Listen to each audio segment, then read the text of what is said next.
Olá, seres noturnos. Mais uma vez estamos aqui na nossa madrugada de sábado para domingo, para curtirmos mais um vídeo cabuloso. Eu pergunto a você agora se na sua casa existe algum quadro, alguma pintura artística nas paredes. Talvez esteja na sua sala ou quem sabe no quarto, ou até mesmo na cozinha. Você já parou algum dia para pensar na possibilidade de ele estar amaldiçoado? Eu tenho certeza que não. Como a grande maioria que tem um quadro, você também não conhece o artista que o fez. Apenas achou interessante e o comprou. Às vezes até ganhou de um amigo. Os quadros são, estatisticamente falando, um dos itens mais presenteados do mundo. E você sabe por quê. Geralmente quando alguém dá um quadro a uma pessoa, ela quer se livrar dele. Não são todas as vezes que a pessoa compra ela nova. A maioria é retirada da sua própria casa. A pessoa descobre algo sinistro sobre aquela pintura, e aí resolve dar para um amigo. Talvez tenha sido o seu caso. E muitas vezes o que essa pessoa descobre é que o artista que o fez um pacto com um demônio, ou simplesmente ela vem tendo muito azar depois que pôs ele na parede. Você já parou para pensar que todos os atrasos na sua vida, todas as coisas ruins que vêm acontecendo do nada, parecendo simplesmente obra do azar, pode ter sido por influência dessa imagem, que até então era inocente e livre de qualquer suspeita aos seus olhos? Será mesmo que no mundo em que vivemos hoje, onde tudo tem que ter uma explicação lógica, uma simples pintura possa trazer todo tipo de negatividade para uma casa, levando até mesmo à morte da pessoa? Isso é tanto possível que já aconteceu, e isso em uma escala mundial. É um dos casos que mais prova no mundo a existência do sobrenatural, e é o que vamos conferir agora. Sem mais demora, eu inicio o nosso quadro. A Hora da Meia-Noite.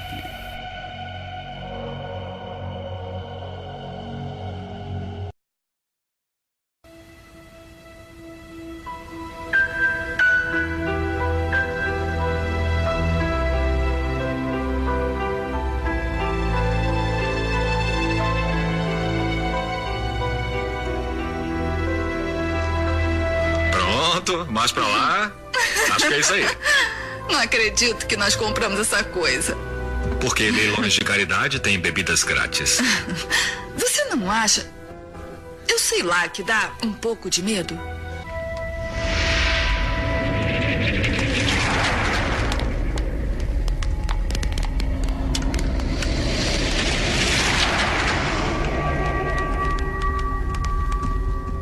Os quadros são, estatisticamente falando, um dos itens mais presenteados do mundo. Essas imagens que você acabou de ver são da série Sobrenatural, onde um quadro era o alvo da maldição. Todos os donos que colocavam ele na parede de suas propriedades são misteriosamente assassinados. Como já inúmeras vezes eu já falei aqui no nosso canal, a ficção imita a realidade e não vice-versa. E nesse caso começaram a aparecer pela Europa quadros com crianças pintadas, em volta dos anos 80. O que mais chama a atenção nessas pinturas era a expressão de cada uma delas. Uma expressão melancólica. Agora, quando se olhava com um olhar mais atento, notava-se que não era uma expressão de tristeza, mas sim de morte. Observe aqui nessa imagem. Olhando por esse ângulo está tudo normal. Mas se você virar a imagem, verá que seu casaco não é um simples casaco, mas sim um monstro marinho devorando a criança. Por isso ela mantém o olhar fixo.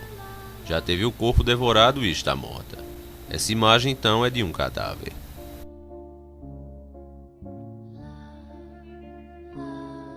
Essa outra imagem precisa de um olhar ainda mais atento para se identificar, e a verdade é ainda mais terrível que a anterior.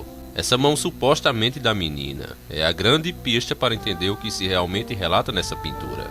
Observe que a anatomia está incorreta, uma coisa normal para um artista talentoso como era o caso. Um cara que foi capaz de demonstrar bem as expressões com sua arte, e então cometeu um erro tão bobo na anatomia. Não faz sentido. O braço dessa garota deveria estar nessa posição. No entanto, ele está muito longe do lugar correto. Será mesmo um simples erro. E o braço direito? O que aconteceu com ele? Mais um erro de anatomia? É claro que não. A verdade é que mais uma vez se trata de um cadáver. A mão direita dela foi decepada. Ela está sendo carregada por alguém ou por alguma coisa, e colocada em um lugar parecido com um caixão ou uma cova. Tá me achando doido essa hora? Então basta olhar no ângulo correto que você vai entender.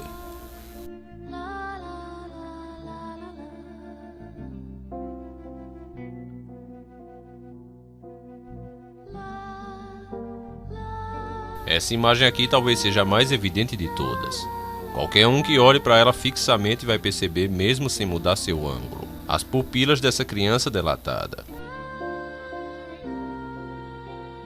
A boca aberta já entrega o que de fato representa a pintura. O pescoço com catombos demonstra claramente que não é um pescoço, e sim uma mão. O azul da manga da camisa não deu para disfarçar bem. Qualquer um pode ver facilmente isso. Mais uma vez aqui se trata de um cadáver. Muitos artistas analisaram esses quadros, e todos foram unânimes em dizer, para demonstrar com tanta precisão como ele fez, as expressões faciais das crianças, seria necessário que ele presenciasse o fato. Então esses quadros, como muitos acreditam, representam assassinatos de crianças. E é aí que fica aquela pergunta: que tipo de doente mental faria isso? E por qual motivo? Em primeiro lugar, é bom que você saiba que essas obras eram quadros baratos, que costumavam enfeitar as casas mais humildes da Europa nos anos 80. Só que aí coisas ruins começaram a acontecer com a família dos proprietários dos quadros. Doenças, acidentes e muita falta de sorte eram só alguns dos exemplos. Isso acontecia com tanta frequência que eles começaram a perceber que tinha coisa errada. Todos começavam a dizer a seguinte frase: rapaz, depois que eu coloquei aquele quadro na minha parede, tudo desandou. Parece até que eu andei pisando em rastro de corno. Mas o que mais chamava a atenção eram os misteriosos incêndios onde os bombeiros nunca encontravam as causas. As casas eram simplesmente devoradas pelo fogo, porém um objeto permanecia intacto.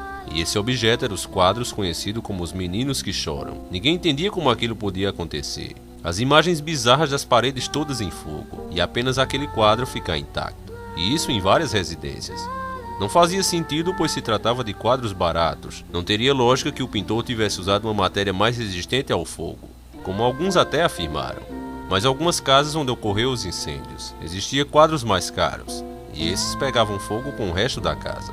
Mas os quadros baratos dos meninos chorões continuavam intactos. E como podia isso se eram quadros de baixo valor?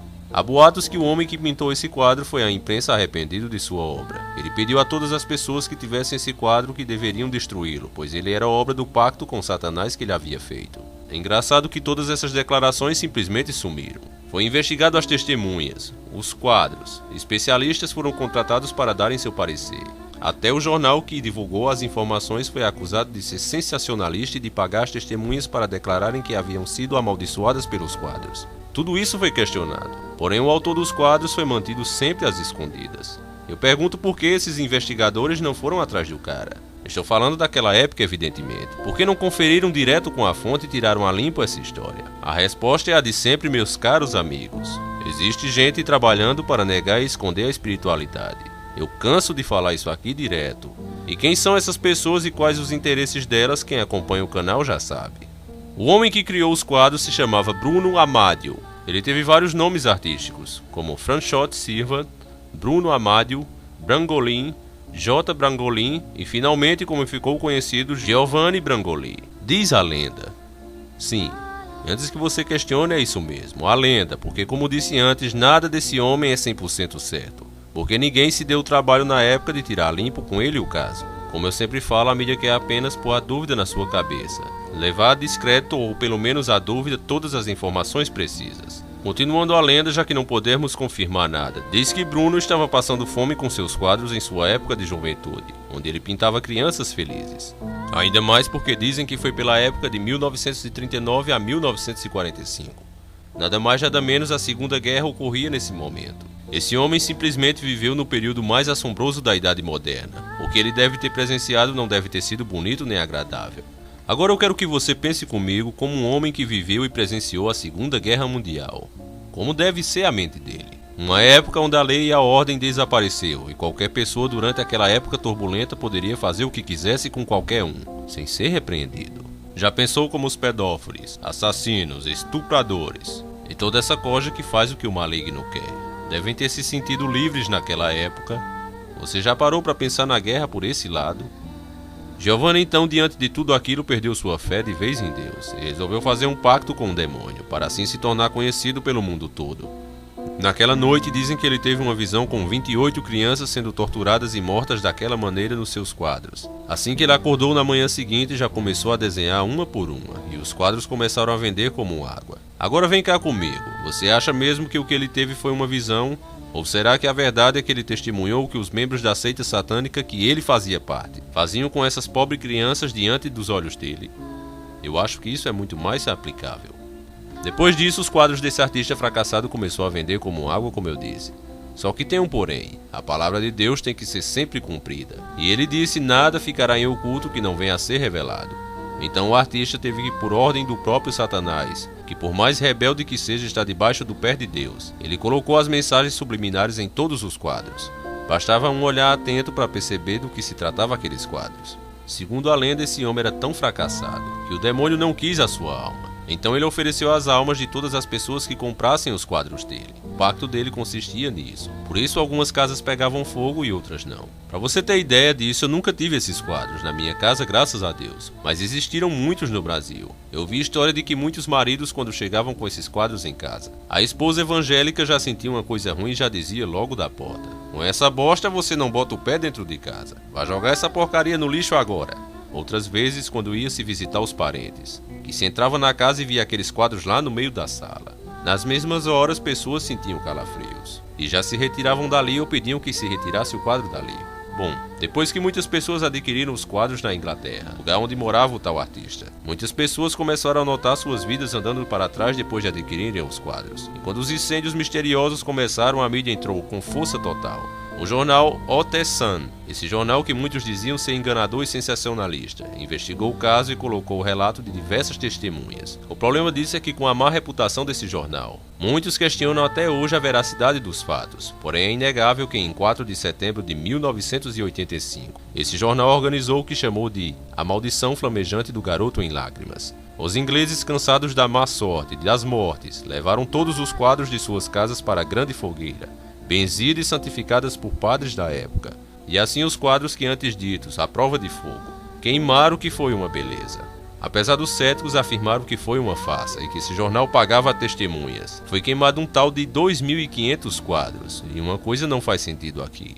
Se tudo foi uma invenção da mídia para ganhar audiência, por que então queimaram o pão que estava sustentando eles mesmos? Por que não seguraram a farsa? Com certeza, se eles tivessem feito isso, muitos filmes e séries estariam sendo feitos até hoje por causa disso.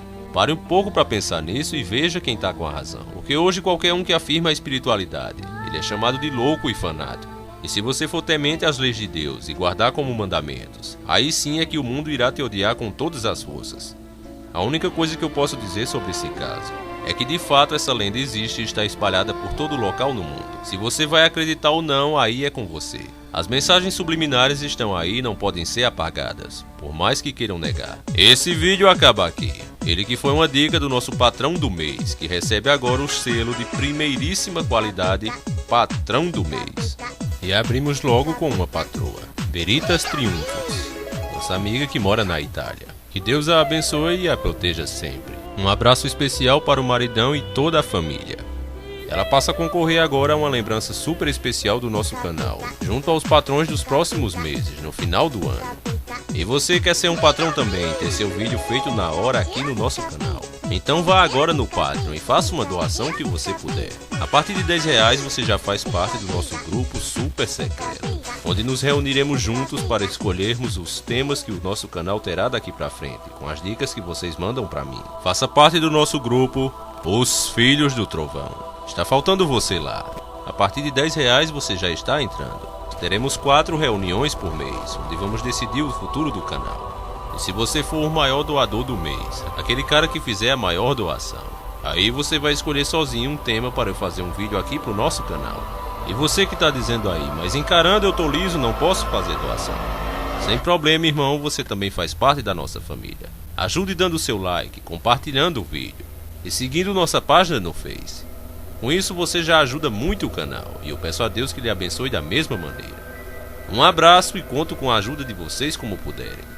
Nos encontraremos aqui no meio da semana. Outra coisa, nosso amigo Garibaldi está com um grupo no WhatsApp para os fãs do canal. Então quem quiser é só falar com ele aí nos comentários desse vídeo. Sempre encarando o sobrenatural.